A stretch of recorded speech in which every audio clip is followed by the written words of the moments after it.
شربت الحب كأسا بعد كأس فما نفد الشراب ولا رويت. اعوذ باللہ من الشیطان الرجیم بسم اللہ الرحمن الرحیم. ود کثیر من اہل الکتاب لو یردونکم من بعد ایمانکم کفارا حسدا من عند انفسهم. وقال اللہ تعالی فی مقام آخر ام یحسدون الناس على ما آتاهم الله من فضل. وقال الله تعالى في مقام آخر فسيقولون بل تحسدوننا. وقال الله تعالى في مقام آخر ومن شر حاسد إذا حسد. سبحان ربك رب العزة عما يصفون وسلام علی المرسلین والحمد للہ رب العالمین. اللہم صل علی سیدنا محمد وعلی آل سیدنا محمد وبارک وسلم. اللہم صل علی سیدنا محمد وعلی آل سیدنا محمد وبارک وسلم. اللہم صل علی سیدنا محمد وعلی آل سیدنا محمد وبارک وسلم. انسان کی جیسے جسمانی بیماریاں ہیں ایسے ہی روحانی بیماریاں ہیں. ان روحانی بیماریوں میں سے شہوت، غصہ، بخل، یہ وہ بیماریاں ہیں کہ جس کے اوپر ہم گفتگو کر چکے ہیں. آج کی گفتگو کا عنوان ہے حسد. یہ ایک ایسا گناہ ہے کہ جو سب سے پہلے آسمانوں پہ ہوا اور سب سے پہلے زمین پر ہوا. یہ کیسا گناہ ہے؟ سب سے پہلے آسمانوں پر جو اللہ رب العزت کی نافرمانی ہوئی وہ حسد کی وجہ سے. کیسے؟ کہ اللہ رب العزت نے حکم فرمایا اسجدوا لآدم، آدم علیہ السلام کو سجدہ کرو. ابلیس نے ابا واستکبر وکان من الکافرین، اس نے انکار کیا اور سجدہ کرنے سے تکبر کیا. تو اس کو اصل میں حضرت آدم علیہ السلام سے حسد ہوا کہ یہ چیز مجھے ملنی چاہیے تھی. میں طاؤس الملائکہ ہوں اور یہ کل کے پیدا ہونے والے آدم علیہ السلام کو مل گئی. تو حسد کی وجہ سے یہ گناہ آسمانوں پر ہوا. اسی طرح زمین پر جو سب سے پہلے اللہ رب العزت کی نافرمانی ہوئی، دو بھائی تھے حابیل اور قابیل. ان میں سے ایک بھائی دوسرے کی بیوی کو پسند کرتا تھا اور وہ چاہتا تھا کہ میرا اس سے نکاح ہو. چنانچہ حسد کی وجہ سے اس نے اپنے بھائی کو قتل کر دیا. یہ زمین پر اللہ رب العزت کی سب سے پہلی نافرمانی تھی. لئن بسطت الی یدک لتقتلنی ما انا بباسط یدی الیک لاقتلک انی اخاف اللہ. تو یہ ایسا ہے گناہ جس کی وجہ سے سب سے پہلے نافرمانی آسمانوں پر اور سب سے پہلے نافرمانی زمین پر. یہ کیوں ہوتا ہے؟ اس کے لیے ایک واقعہ آپ کو عرض کرتے ہیں تاکہ آپ کو پتہ چل جائے کہ حسد کی بنیاد کیا ہوتی ہے. نبی علیہ الصلوۃ والسلام کی تشریف آوری سے پہلے تین قسم کے لوگ تھے. ایک قوم یہود یہ صاحب علم لوگ تھے، ان کے پاس کتاب کا علم تھا، اپنے وقت کے مولوی اور مفتی تھے، لوگ ان سے آ کے باتیں پوچھا کرتے تھے، مگر علم کی وجہ سے ان کے اندر گھمنڈ آ گیا تھا، تکبر آ گیا تھا، نخرے میں تھے اور کہا کرتے تھے کہ نحن ابناء اللہ و احباؤہ۔ دوسرے لوگ وہ عیسائی تھے جن کی اپنی ایک حکومت تھی اور وہ اسٹیبلشڈ زندگی گزار رہے تھے، اور ایک مشرک تھے جو جزیرہ عرب میں رہتے تھے، بتوں کی پوجا کرتے تھے۔ اب ان تینوں میں سے علم کی نسبت یہود کی طرف ہوتی تھی، ان کے پاس جو کتاب تھی اس میں نبی آخر الزمان کے تشریف لانے کی پوری نشانیاں لکھی ہوئی تھی، اور وہ منتظر تھے کہ وہ کب آئیں گے اور ان کے آنے سے ہمارے اوپر فتوحات اور برکات کے دروازے کھلیں گے۔ چنانچہ انہوں نے ان نشانیوں کو پڑھ کر مختلف جگہوں سے اس جگہ کی طرف اپنا رخ کیا۔ آپ غور کریں کہ مکہ مکرمہ میں یہود آباد نہیں تھے، یہود کی بستیاں وہ ساری مدینہ کے گرد تھیں، کیونکہ ان کی کتاب ان کو بتا رہی تھی کہ نبی آخر الزمان نے جو آنا ہے تو ان نشانیوں کے ساتھ اس علاقے میں آنا ہے۔ چنانچہ مدینہ اور مدینہ کے قریب بنو قریظہ اور یہ لوگ سارے جو تھے آباد تھے۔ حقیقت میں یہ منتظر تھے نبی علیہ الصلوۃ والسلام کے تشریف لانے کے۔ اتنا انتظار تھا کہ جب ان کو کوئی مسئلہ بن جاتا تھا نا،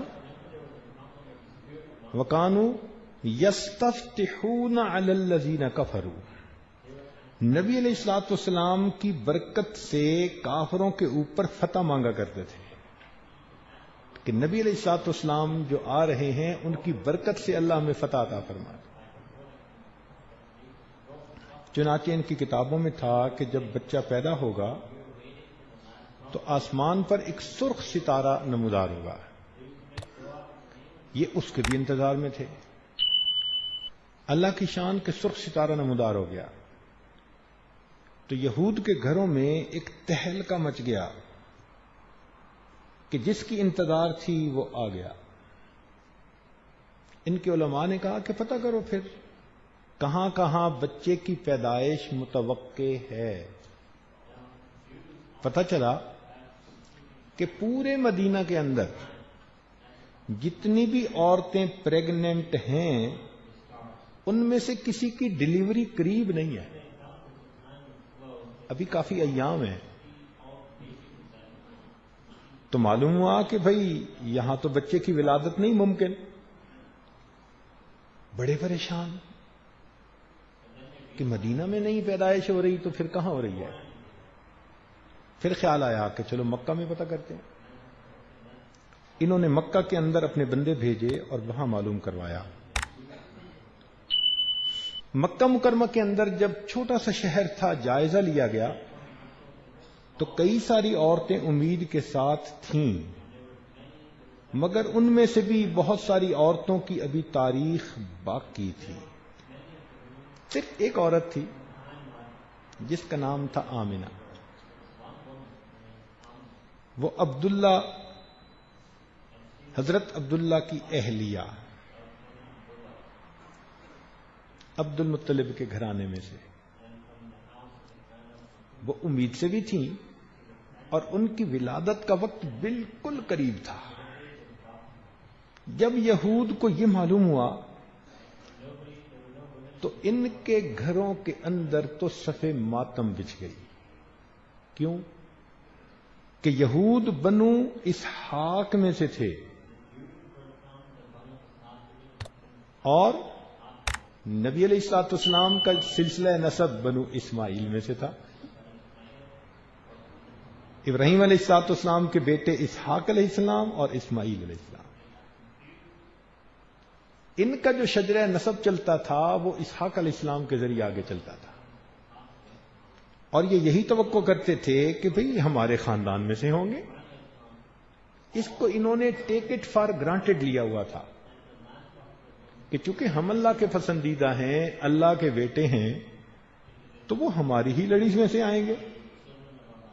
جب یہ بات کھلی کہ نہیں وہ تو بنو اسماعیل میں سے ہیں، اب صف ماتم بچ گئی، اور اس دن سے نبی علیہ الصلوۃ والسلام کے ساتھ ان کو ایک حسد ہونا شروع ہو گیا. حسد کیا تھا؟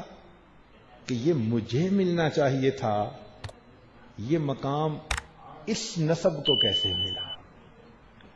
تو بنیاد سمجھ رہے ہیں نا کہ ایک نعمت کا بندہ اپنے آپ کو مستحق سمجھتا ہے، اور تقسیم تو اللہ کی ہے. وہ اپنے بندوں میں سے چاہے جس کو دے دے، تو وہ اللہ کی تقسیم پہ راضی نہیں ہوتا. کہتے ہیں کہ ان کو کیوں مل گئی یہ نعمت؟ اس سے اس بندے کے دل کے اندر ایک آگ لگ جاتی ہے. اس آگ کے لگنے کا نام حسد ہے. چنانچہ ان کو اس وقت سے مسلمانوں کے ساتھ ایک حسد رہا کہ ان کی کتاب میں اصل میں بڑی تعریفیں کی گئی تھیں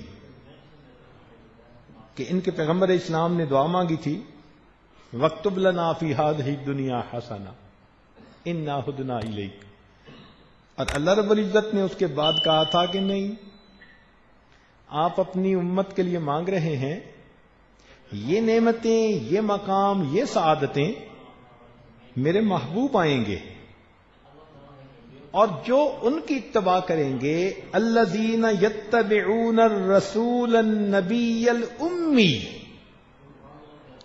جو اس نبی امی کی اتباع کریں گے، اس جماعت کو میں یہ سعادتیں عطا فرماؤں گا. تو صحابہ کا تذکرہ تھا.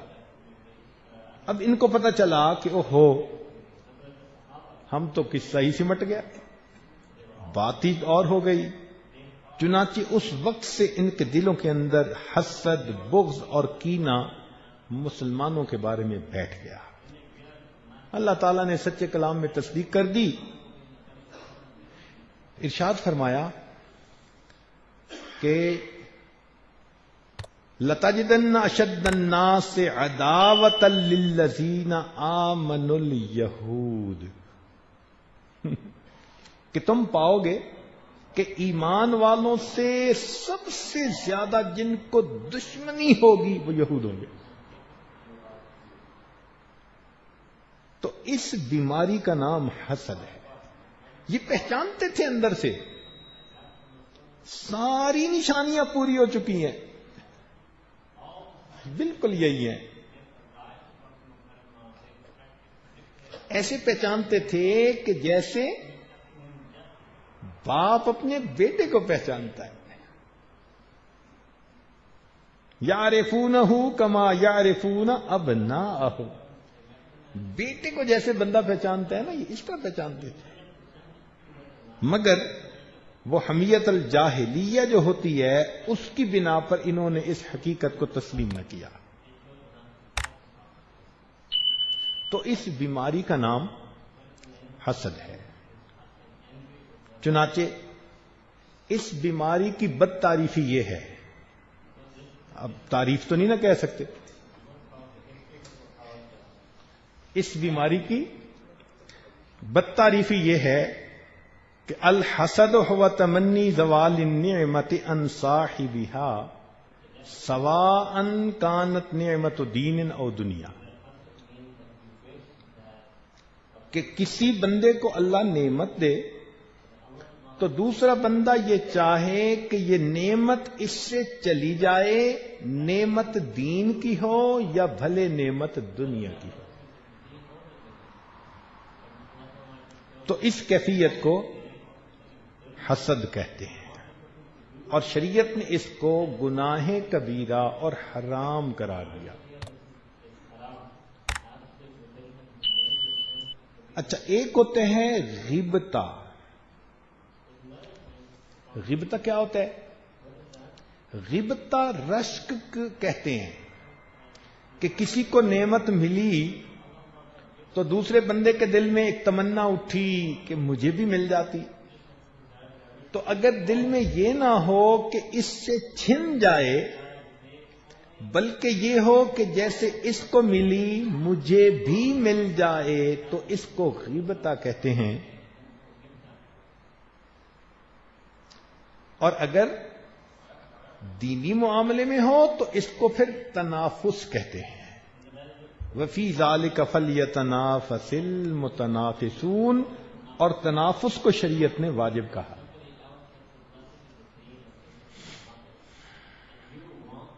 چنانچہ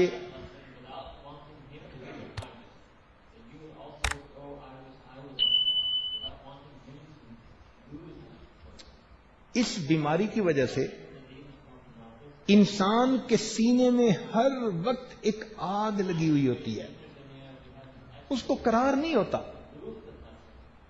کہ اس کو یہ چیز مل کیوں گئی۔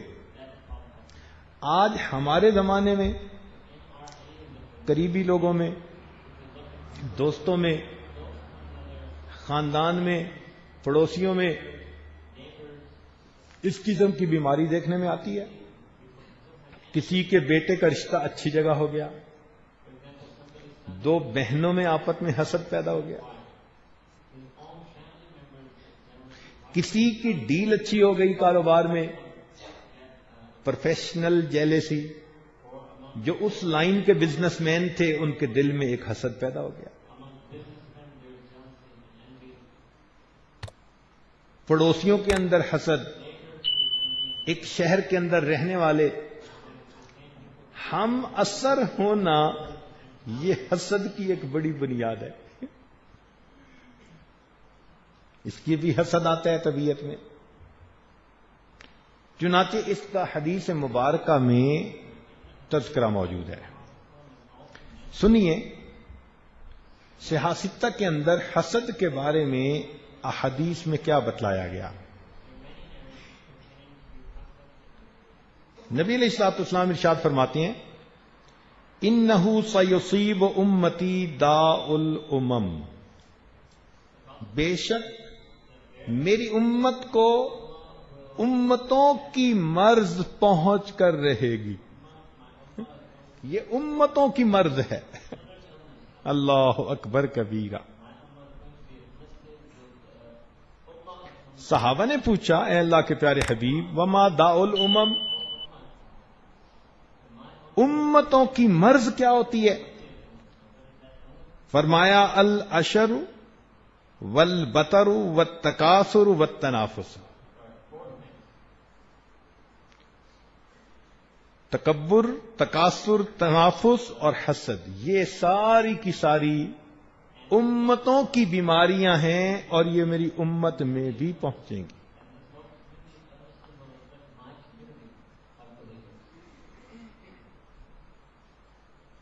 نبی علیہ الصلوۃ والسلام نے ارشاد فرمایا، اور اس حدیث کو پڑھ کر بہت بندہ حیران ہوتا ہے، ارشاد فرمایا لا یجتمعان فی قلب عبد الایمان والحسد، کسی بندے کے دل میں دو چیزیں اکٹھی نہیں ہو سکتی، ایک ایمان اور دوسرا حسد۔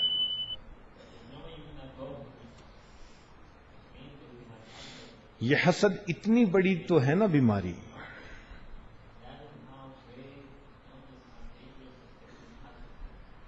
ایک حدیث مبارکہ میں فرمایا نبی علیہ السلام نے، لا یزال الناس بخیر ما لم یتحاسدوا، اگر لوگ آپن میں حسد نہ کریں تو ان کو جو نعمتیں عطا ہوئی ہیں وہ کبھی ان کو زوال ہی نہ آئے۔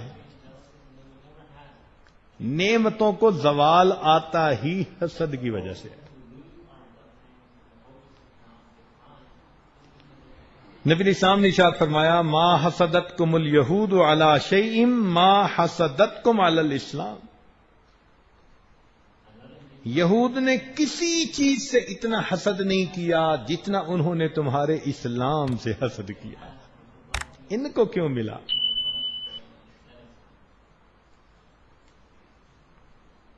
ایک حدیث مبارکہ میں نبی علیہ السلام نے فرمایا وَلَتَذْهَبَنَّ الشُّحْنَاءُ وَالتَّبَاغُضُ وَالتَّحَاسُدُ. شحنا کینہ کو کہتے ہیں، تباغض اور آگے تحاسد فرمایا.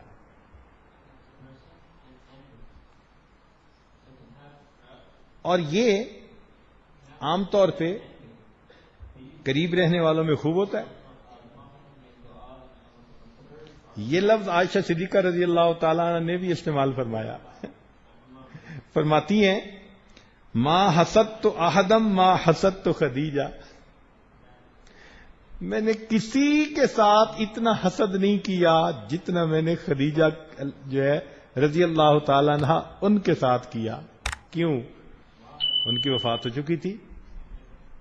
نبی علیہ الصلوۃ والسلام جب بھی گھر میں کوئی بکری ذبح فرماتے، جانور ذبح فرماتے، تو گوشت تقسیم کرتے ہوئے خدیجہ کی جو سہیلیاں تھیں ان کو خدیجہ کی طرف سے ہدیہ بھیجا کرتے تھے، یاد کیا کرتے تھے ان کو. تو فرماتی ہیں کہ ان کو یاد کرنے سے میرے اندر ایک چیز آتی تھی.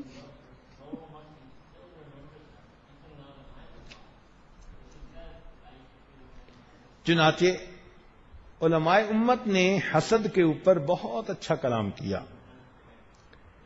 من الآثار واقوال العلماء الواردۃ فی ذم الحسد.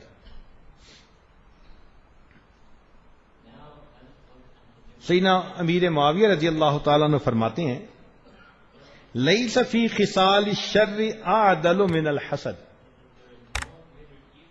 جو شر کی خصال ہیں ان میں سے حسد سے بڑھ کر عدل کسی میں نہیں. کیوں؟ یقتل الحاسد قبل ان یصل الی المحسود. کہ محسود کو پہنچنے سے پہلے یہ حاسد کو قتل کر دیتی ہے. یہ تو مرتا ہے نا حسد کرنے والا، دوسرے نے کیا مرنا، وہ تو آرام سے اپنے گھر میں مزے سے ہوتا ہے، یہ آگ میں جل رہا ہوتا ہے.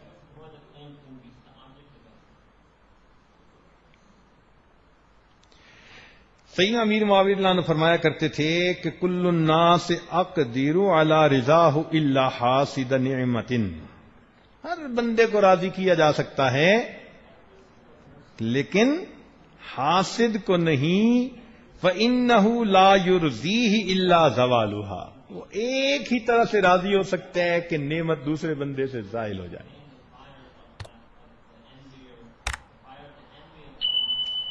سیدنا عمر بن الخطاب رضی اللہ عنہ فرماتے ہیں ما کانت نعمت اللہ علی احد الا وجہ لها حاسدا. جب اللہ رب العزت کسی بندے پر نعمت عطا فرماتے ہیں تو اس کی طرف کوئی نہ کوئی حاسد ضرور متوجہ ہو جاتا ہے. تو نعمت آتی ہے تو ساتھ حاسدین بھی آ جاتے ہیں.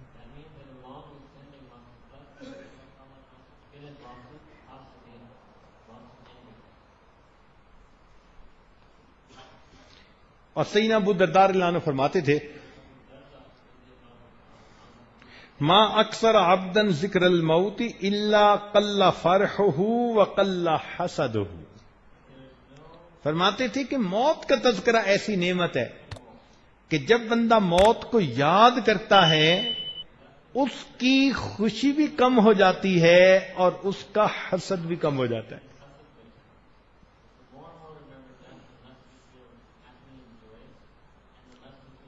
اور سیدنا حسن رضی اللہ تعالیٰ عنہ انہوں نے حسد کے بارے میں یہ فرمایا یبن آدم، اے آدم کے بیٹے، لما تحسد اخاک، تو اپنے بھائی کے ساتھ کیوں حسد کرتا ہے؟ فإن كان الذي آتاه لكرامته علیہ، اگر اللہ نے اسے وہ نعمت دی اس کی کرامت کی بنا پر، عزت کی بنا پر جو اللہ کے ہاں اس کی ہے، فَلِمَ تَحْسُدُ مَنْ أَكْرَمَهُ اللَّهُ، تم کیوں اس سے حسد کرتے ہو جس کا اکرام اللہ نے کیا؟ وَإِنْ كَانَ غَيْرُ ذَلِكَ، اور اگر اکرام کی وجہ سے نہیں، اس پر فتنہ بن کر وہ نعمت آئی، فَلِمَ تَحْسُدُ مَن مَّصِيرُهُ إِلَى النَّارِ، تم کیوں حسد کرتے ہو کہ جس کا ٹھکانہ اللہ نے جہنم میں بنا دیا؟ ابن المعتز رحمت اللہ علیہ فرماتے ہیں الحسد داء الجسد، کہ حسد وہ جسم کے اندر ایک بیماری ہوتی ہے۔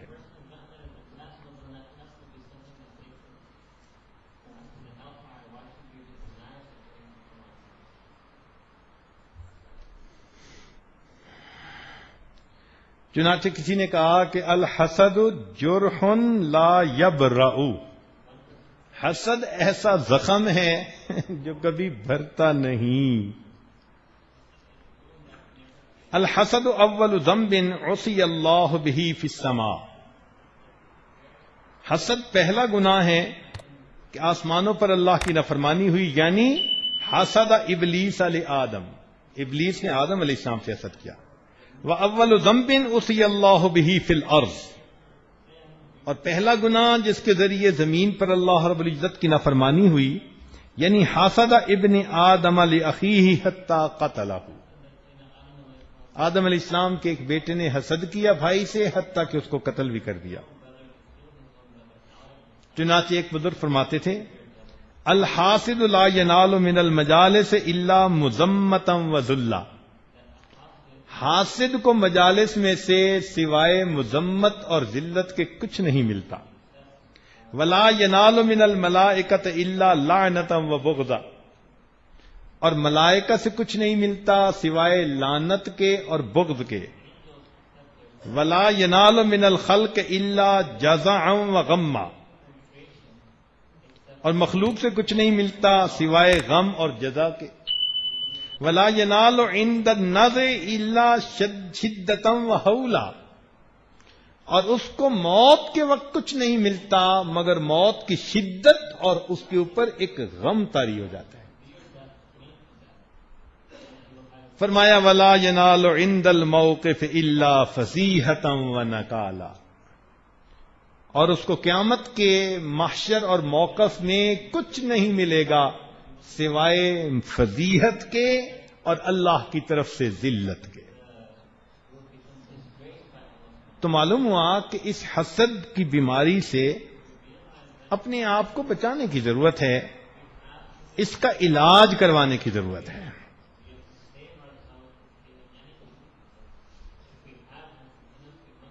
چنانچہ ایک بزرگ فرماتے تھے من رضی بقضاء اللہ تعالی لم یسخطہ احد، جو اللہ کی رضا پر راضی ہو جائے تو کسی سے اس کو حسد نہیں ہوگا۔ ومن قنع بعطائہ لم یدخلہ حسد، اور جو اللہ کی عطا پر قناعت کر لے تو حسد اس میں داخل ہی نہیں ہو سکتا۔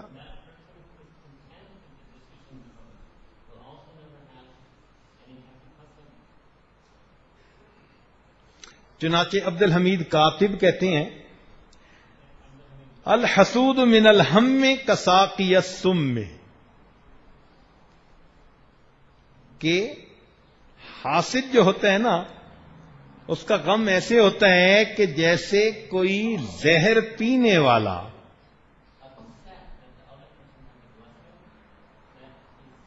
اور فرماتے تھے کہ اسد تقاربہ خیر من حسود تراقبہ، اگر شیر کسی کے پیچھے لگ جائے یہ زیادہ بہتر ہے کہ کوئی حاسد کسی کے پیچھے پڑ جائے۔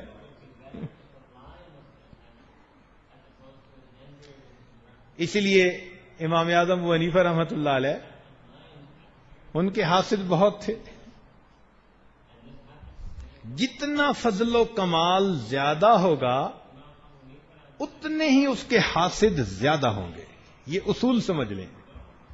اس کائنات میں سب سے زیادہ فضل و کمال اللہ نے اپنے پیارے حبیب صلی اللہ علیہ وسلم کو عطا فرمایا، اور ان کے اتنے حاسد تھے کہ اللہ نے قرآن میں خود فرما دیا وَمِن شَرِّ حَاسِدٍ إِذَا حَسَدَ، اور یہی سلسلہ چلتا آ رہا ہے. یہ فضل و کمال سیدنا صدیق اکبر کو ملا، ان کے بھی حاسد بہت. آگے آئیں تو ماشاءاللہ ائمہ فقہا میں سب سے زیادہ فضل و کمال امام اعظم ابو حنیفہ رحمۃ اللہ علیہ کو ملا.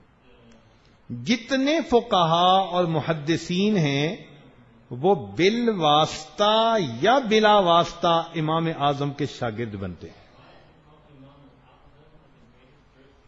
امام اعظم رحمۃ اللہ علیہ نے اصول فقہ طے کیے، اور امام مالک رحمۃ اللہ علیہ نے وہ اصول آپ سے لیے. اور اس کے سوا جتنے باقی ائمہ ہیں، امام شافعی رحمۃ اللہ علیہ، امام محمد بن حنبل رحمۃ اللہ علیہ، یہ امام اعظم کے شاگردوں کے آگے شاگرد بنتے ہیں.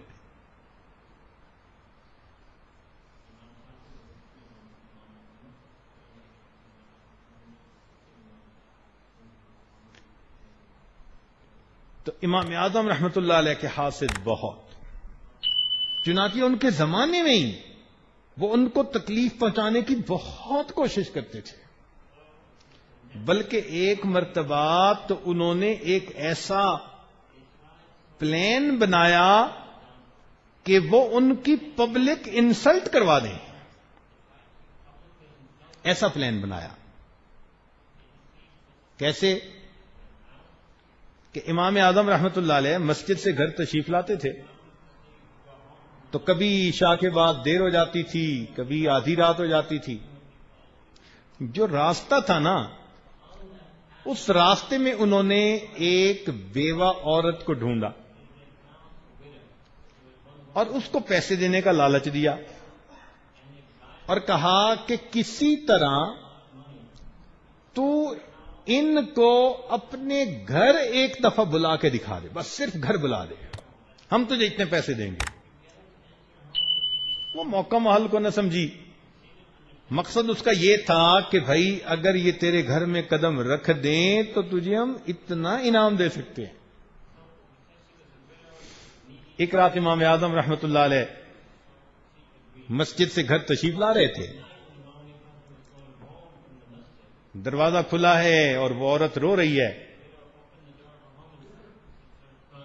تو آدمی جب دیکھتا ہے تو پوچھتا ہے خیریت تو ہے؟ اس نے کہا کہ اندر بیمار ہے، تو اگر آپ دعا کر دیں تو اللہ اس کو شفا عطا فرما دے. اب ہر آدمی چاہتا ہے کہ بیمار کو اللہ شفا دے دے. تو امام صاحب نے کہا میں اسے کچھ پڑھ دیتا ہوں، سورہ فاتحہ یا جیسے ہوتی.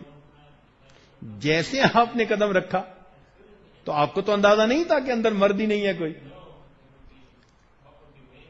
جیسے ہی اندر رکھا تو وہ لوگ حاسدین چھپے ہوئے تھے گھر میں، وہ آگے اور انہوں نے امام صاحب کو کہا کہ آپ رات کے وقت ایک عورت کے گھر میں. چلو جی، اس عورت کو بھی پکڑ لیا، امام اعظم رحمۃ اللہ علیہ کو بھی، اور لے کے پولیس کے پاس. اور پولیس کو جا کر کہا کہ دیکھو یہ اتنے بڑے امام، مگر حقیقت یہ کہ یہ رات کے وقت بیوہ عورت کے گھر میں تھے.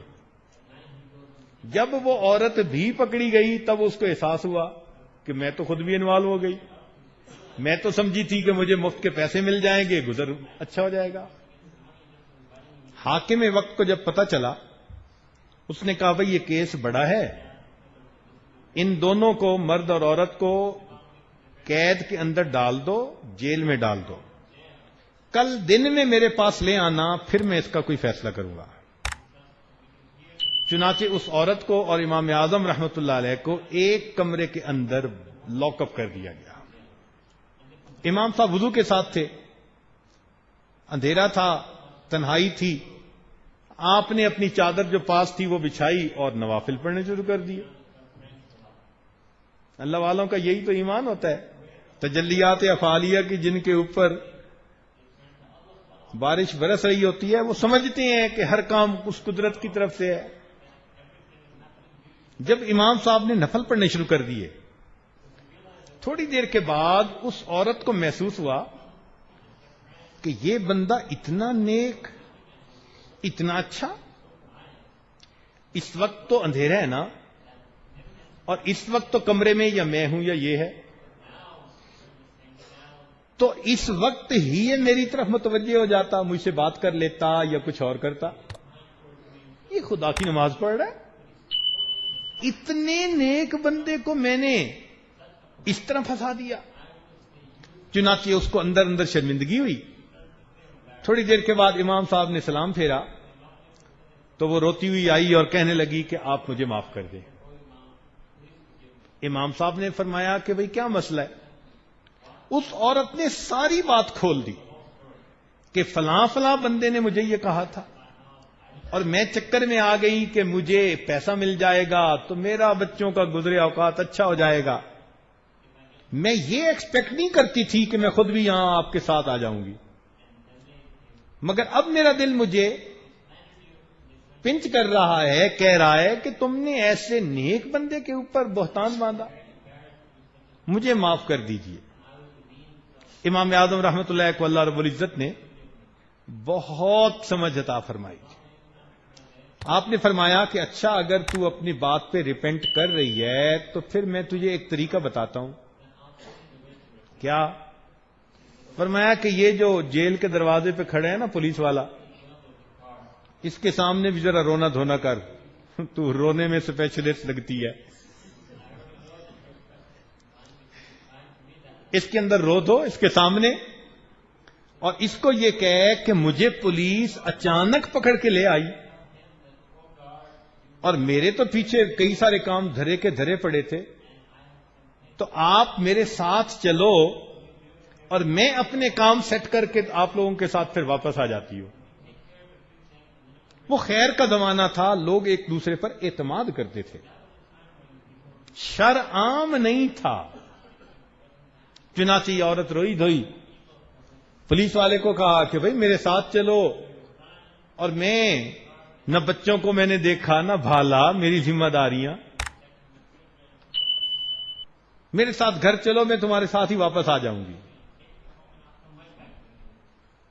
اس نے کہا اچھا اگر میں کر لوں تو؟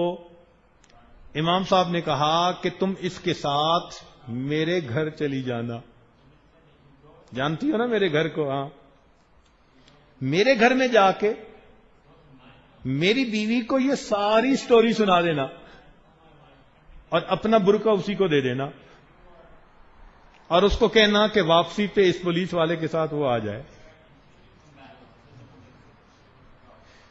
چنانچہ اس عورت نے رونا دھونا کیا، پولیس والا مان گیا، وہ سیدھا امام اعظم رحمۃ اللہ کے گھر پہنچی، اور امام اعظم رحمۃ اللہ کی اہلیہ کو پوری صورتحال سمجھا کر اس نے برقع دے دیا، تو امام صاحب کی اہلیہ وہ برقع پہن کے پولیس والے کے ساتھ آ گئی۔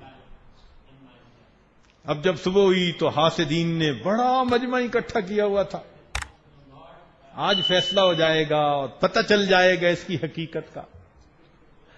حاکم وقت نے بلوایا، امام صاحب بڑے مطمئن، ایک عورت بھی ساتھ ہے، یہ بھی ہیں، پولیس والے پکڑ کے لائے، مقدمہ پیش ہوا۔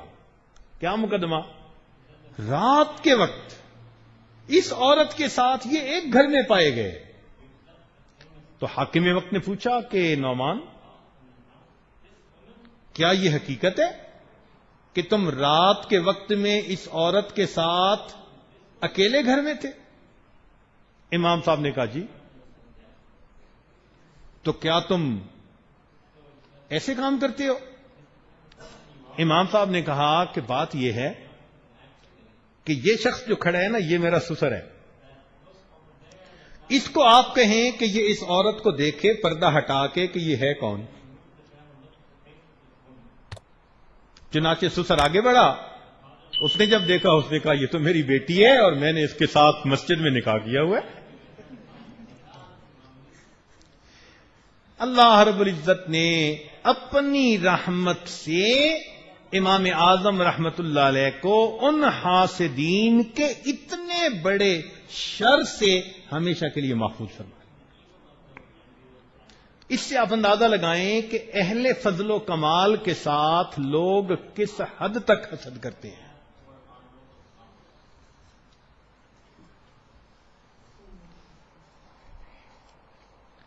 چنانچہ امام صاحب اس کے بعد پھر یہ شعر پڑھا کرتے تھے: ان یحسدونی فانی غیر لائمہم قبلی من الناس اہل الفضل قد حسدوا فدام لی ولہم ما بی وما بہم وما اکثرنا غیظا بما یجدوا. تو اس طرح لوگ حسد کرتے آئے اہل فضل و کمال کے ساتھ. اب سوچنے کی بات ہے کہ آخر یہ حسد ہوتا کیوں ہے؟ اس کو کہتے ہیں اسباب الحسد. حسد کے اسباب کیا ہیں؟ توجہ فرمائیں. علماء نے لکھا کہ عدم الرضا والقناعۃ بقسمۃ اللہ تعالی بین العباد فی امور الدنیا. حسد کی سب سے پہلی بات کہ حاسد اللہ کی تقسیم پر راضی نہیں ہوتا. اللہ تعالیٰ ارشاد فرماتے ہیں نا: نحن قسمنا بینہم معیشتہم. یہ معیشت تو ہم تقسیم کرتے ہیں، مگر حاسد اللہ کی اس تقسیم کے اوپر راضی نہیں ہوتا. اور الحقد والعداوۃ والبغضاء، کینہ، دشمنی، بغض، وہ حسد کی وجہ بنتا ہے. تیسری وجہ العجب، عجب کی وجہ سے بھی انسان حسد کرتا ہے دوسرے سے. اور چوتھی وجہ الاشتراک فی عمل واحد. ایک کام کرتے ہو نا تو پھر آپس میں حسد زیادہ، اس کو پروفیشنل جیلسی کہتے ہیں. اور یہ سب میں ہوتا ہے، سمجھے؟ اس سے قسمت والے بچتے ہیں. فرمایا ہمارے اکابر نے: لولا الحسد فی العلماء لصاروا بمنزلۃ الانبیاء.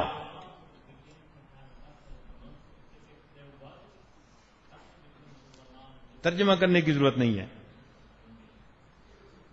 اب من مضار الحسد، حسد کے نقصانات کیا ہیں؟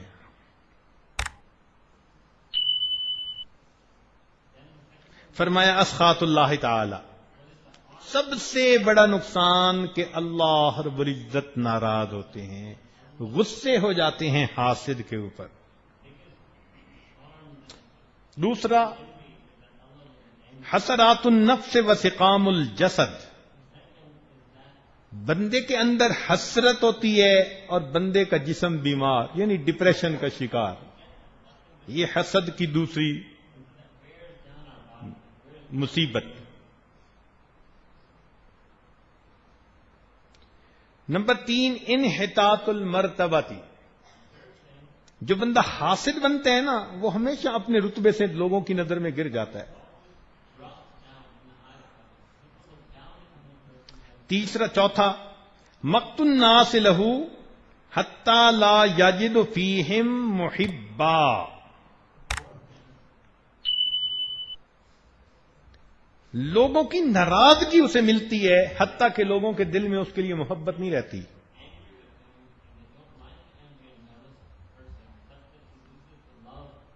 منبع الشرور العظیمہ و مفتاح العواقب الوخیمہ، یہ شرور، بڑے بڑے شرور کا منبع حسد ہے. اکثر ہم نے دیکھا کہ دفتروں میں نا جہاں ایک لیول پہ کام کرنے والے کئی ہوتے ہیں، ماشاء اللہ اس کا نام رکھا ہوا ہے لوگوں نے ٹانگ کھینچنا. ایک کوئی اچھا کام کرتا ہے دوسرے اس کی ٹانگ کھینچنے میں لگ جاتے ہیں. اور اس کی پریکٹیکل مثال کہ وہ کیکڑا ہوتا ہے نا جس کو کھاتے ہیں لوگ، پرون کیا کہتے ہیں اس کو؟ تو پرون جو ہے اس کو ایک کک نے پکانا تھا، بہت سارے تھے، سینکڑوں تھے. تو اس نے اس کو ایک بڑے جو ہے نا وہ بالٹی میں ڈال دیا اور اس پہ ڈھکنا بھی نہیں دیا. اب سب اندر چل پھر رہے ہیں. تو کسی نے دیکھ کے کہا اوئے یہ کیا کیا؟ بالٹی کے اندر سینکڑوں ہیں اور تم نے بالٹی کا منہ ڈھانپا ہی نہیں. انہوں نے کہا ڈھانپنے کی کوئی ضرورت نہیں. کیوں؟ کہنے لگا دیکھو ہوتا کیا ہے. اس نے جب غور کیا تو ان میں سے ایک چلتا ہوا جب بالٹی کی دیوار پہ چڑھانا کہ میں باہر نکلوں تو دو نے مل کے اس کی ٹانگیں نیچے کھینچی.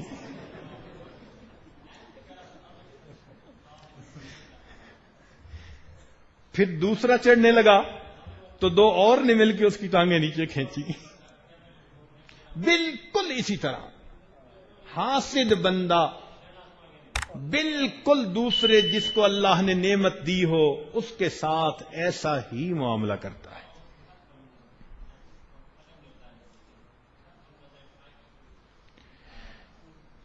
ساتواں نقصان حسد کا یورث الحقد والضغینۃ فی القلب. دل کے اندر کینہ اس کے بارے میں پیدا ہو جاتا ہے.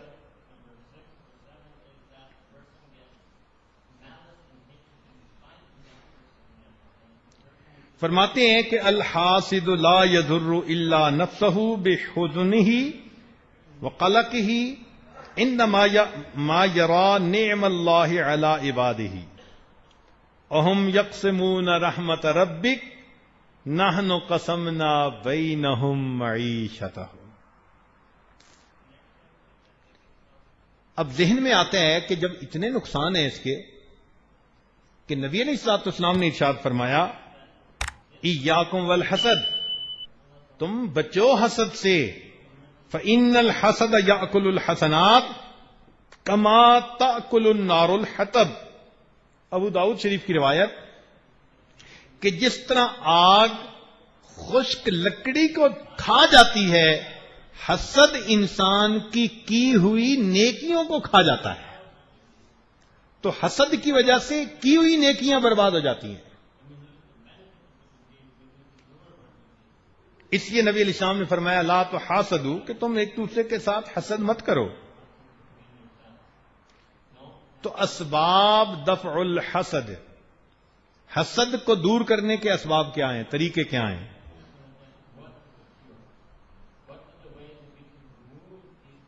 ایک تو التعوذ باللہ من شرہ، اللہ کی پناہ مانگے.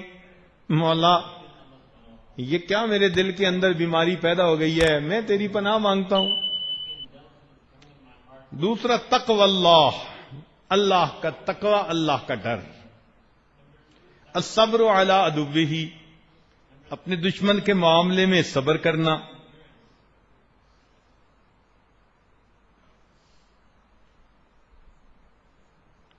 الاقبال علی اللہ والاخلاص لہ، اللہ رب العزت کی جو تقسیم ہے اس کے اوپر انسان اللہ سے راضی رہے اور اخلاص والا بنے.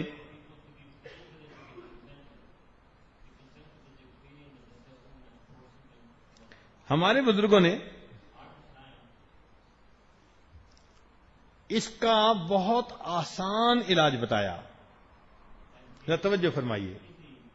اگر بندہ محسوس کرے کہ میرے دل میں فلاں کے بارے میں حسد ہے، آگ لگتی ہے، کسی کا اچھا ہوتا ہے تو میرے دل کے اندر ایک قبض آ جاتی ہے، انقباض آتا ہے میرے دل میں، تو فرمایا کہ حسد والی کیفیت کی مخالفت کرو. بہت پکی بات بتائی. حسد والی کیفیت کی مخالفت کرو. کیسے؟ حسد کی وجہ سے انسان کا دل اس کی غیبت کرنے کو چاہتا ہے. فرمایا کہ تم غیبت کی جگہ اس کی تعریف کرو. غیبت کا الٹ، جو کرنے کو دل چاہ رہا ہے اس کا الٹ کرو. تو غیبت کرنے کو چاہتا ہے تو کیا کریں؟ تعریف کریں. اس کے ساتھ تکبر کرنے کو دل چاہتا ہے، فرمایا تکبر کی بجائے اس کے ساتھ تواضع سے پیش آئیں. اس کے ساتھ دشمنی کرنے کو دل چاہتا ہے، فرمایا کہ اس کے ساتھ دوستی لگائیں. اور دل چاہتے ہیں کہ اس کی نعمتیں اس سے چھن جائیں، فرمایا کہ تم ہدیہ اور تحفہ لے کے اس کے گھر پہنچ جاؤ اس کو ہدیہ دینے کے لیے. جو کیفیت تھی اس کا الٹ کرو. چنانچہ حضرت ثانی رحمۃ اللہ کو کسی نے لکھا کہ حضرت مجھے فلاں سے بڑا حسد ہے، تو حضرت نے بالکل اسی طرح کا ایک علاج ان کو بتایا جس میں یہ بھی تھا کہ تم ہدیہ لے کے اس کے گھر جاؤ اور اس سے محبت کرو. چند مہینے کے بعد اس نے خط لکھا کہ حضرت حسد کی بیماری میرے دل سے بالکل ختم ہو گئی. اس میں ایک اور بھی چیز ایڈ کر لیجئے. کیا؟ کہ جس سے حسد ہو نا اس کے لیے دعا کریں اللہ اس کو اور نعمت عطا فرمائے. یہ ایسا نسخہ ہے، آپ 2 دن اس کے لیے اگر دعا کریں گے تو دل سے حسد بالکل ختم ہو جائے. اے اللہ اس کو اور عطا فرما، میں تیری رضا پہ راضی. بس ایک دن اس بندے کے لیے دعا مانگ لیجئے، یہ دعا حسد کے لیے انشاءاللہ دوا بن جائے گی. اللہ رب العزت ہمیں اس کبیرہ گناہ سے بچنے کی توفیق عطا فرمائے. حسد کی آگ میں کیوں جل رہے ہو، کفے افسوس تم کیوں مل رہے ہو، خدا کے فیصلوں پہ کیوں ہو ناراض، جہنم کی طرف کیوں چل رہے ہو. وآخر دعوانا ان الحمدللہ رب العالمین. تھوڑی دیر مراقبہ کر لیجیے.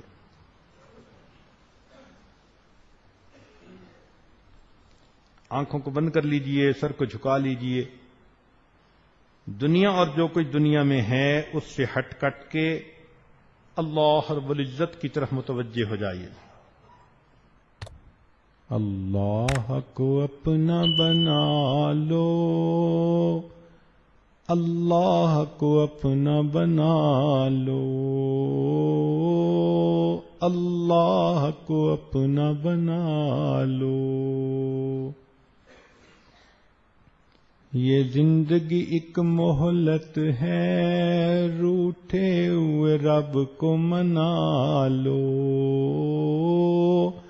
اللہ کو اپنا بنا لو.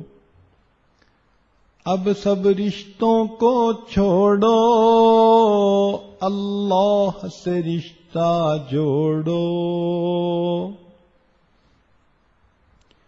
اب سب رشتوں کو چھوڑو، اللہ سے رشتہ جوڑو.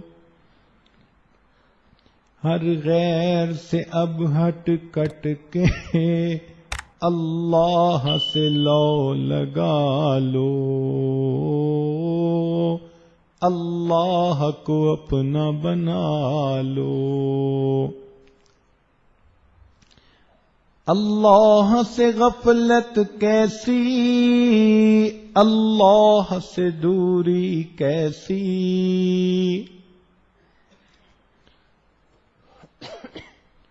اللہ سے غفلت کیسی، اللہ سے دوری کیسی. اب سب وردوں کو چھوڑو، اللہ کو ورد بنا لو، اللہ کو اپنا بنا لو. اللہ کو دل میں بسا لو، اللہ کو دل میں بسا لو، اللہ سے لو لگا لو.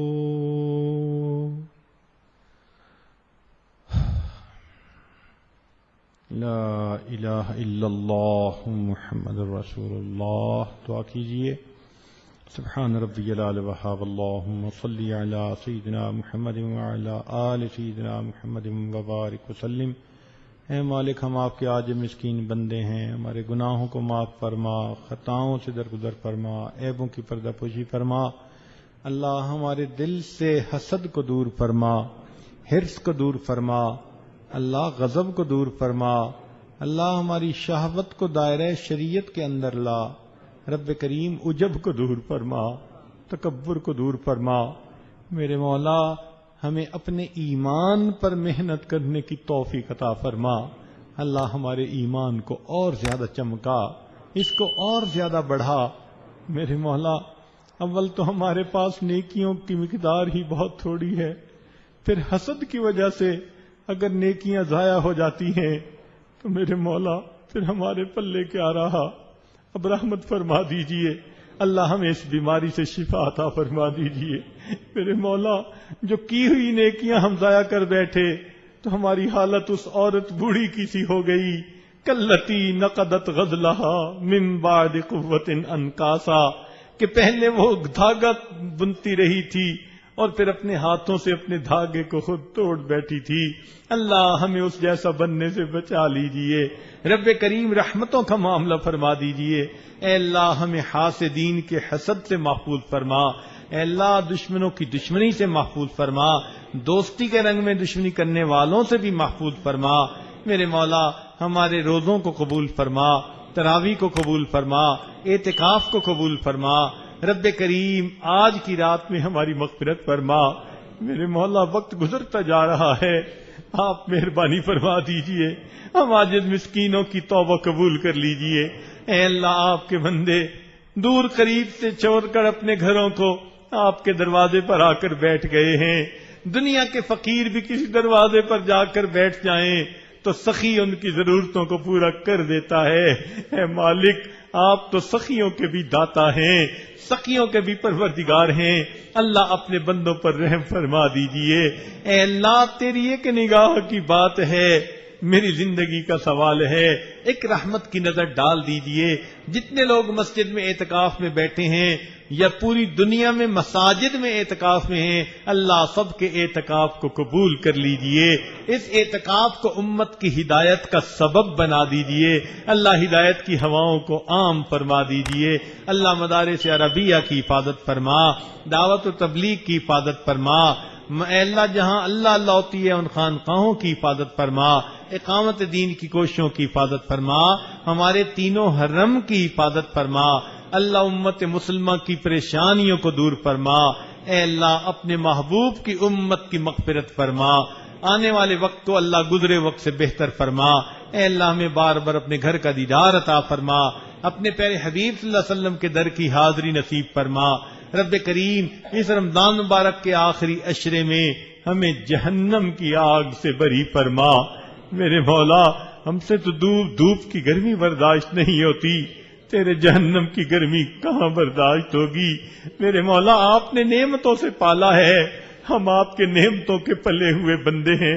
میرے مولا جب دنیا میں آپ نے بن مانگے نعمتیں عطا فرما دی تو ان نعمتوں سے ہمیں محروم نہ فرمائیے گا۔ اللہ ہم تو دو بندوں کے سامنے کی ذلت برداشت نہیں کر سکتے، قیامت کے دن آپ کے پیارے حبیب صلی اللہ علیہ وسلم کے سامنے کی ذلت کو کیسے برداشت کریں گے؟ اے اللہ مہربانی فرما دیجئے، آج ہماری بخشش کا فیصلہ کر دیجئے، رب کریم رحمت کا فیصلہ کر دیجئے۔ اے کریم آقا مہربانی کا معاملہ فرما دیجئے۔ اے اللہ جہاں تک آواز جا رہی ہے، جو لب اس پر آمین کہہ رہے ہیں، سب کو ان نیک دعاؤں میں حصہ عطا فرما دیجئے۔ گھروں کے اندر ہمارے جھگڑے فساد کو ختم فرما دیجئے، ہمارے گھروں میں اللہ امن اور سلامتی کا ماحول پیدا فرما دیجئے، آپس میں حسد بغض کینے کو ختم فرما دیجئے۔ اللہ آپس میں ایک دوسرے کے ساتھ الفتیں محبتیں عطا فرما دیجئے۔ اللہ اولادوں کو نیکوکار بنا، ماں باپ کی آنکھوں کی ٹھنڈک بنا، جو بھی پریشانیاں ہیں اللہ اپنی رحمت سے سب کی پریشانیوں کو دور فرما۔ صلی اللہ تعالی علی حبیبہ سیدنا محمد و آلہ و اصحابہ اجمعین برحمتک یا ارحم الراحمین۔